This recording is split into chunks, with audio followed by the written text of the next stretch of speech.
బియ్య పిండితోటి చెక్కలు గుల్లగా చాలా టేస్టీగా రావాలంటే ఇలా ఒకసారి ట్రై చేయండి. వెడల్పుగా ఉన్న ప్లేట్లోకి 1 కేజీ బియ్య పిండిని తీసుకోవాలి. ఇప్పుడు ఇందులోకి 100 గ్రాములు వెన్నపూస కానీ లేదా బటర్ కానీ వెన్నపూస కానీ వద్దనుకున్న వాళ్ళు వేడివేడి ఆయిల్ అయినా సరే వేసుకొని రుచి సరిపడిన సాల్ట్ కూడా వేసుకొని పిండిలో కలిసేంత వరకు బాగా కలుపుకొని పెట్టుకోవాలి. ఇప్పుడు ఒక 10 పచ్చిమిర్చి, ఒక 50 గ్రాముల అల్లాన్ని కూడా కట్ చేసుకొని మిక్సీ జార్లో వేసుకొని మెత్తగా మిక్సీ పట్టుకొని ఈ పిండిలోకి వేసుకోవాలి.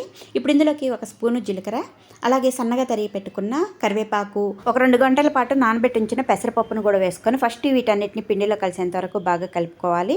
ఇప్పుడు గోరువెచ్చటి నీళ్ళని కొద్ది కొద్దిగా పోసుకుంటూ పిండిని ఈ విధంగా కలుపుకొని ఈ పిండిని అంతా కూడా చిన్న చిన్న బాల్స్ లెక్క చేసి పెట్టుకొని ప్లాస్టిక్ కవర్కి ఆయిల్ రాసుకొని ఇలా బాల్స్ పెట్టుకున్న తర్వాత పైన ఇంకొక కవర్ వేసుకొని ఫ్లాట్గా ఉన్న గిన్నెతోటి ఇలా లైట్గా ప్రెస్ చేసామంటే చెక్కలు అనేది రెడీ అవుతాయండి. ఈ విధంగా చెక్కలు రెడీ చేసి పెట్టుకొని వేడివేడి ఆయిల్లో ఎన్ని సరిపోతాయి అన్ని వేసుకొని 1 నిమిషం పాటు ఫ్రై అయిన తర్వాత ఇప్పుడు 2 వైపులా తిప్పుకుంటూ మంచి కలర్ వచ్చేంత వరకు ఫ్రై చేసుకొని తీసేసుకుంటే చెక్కలు రెడీ.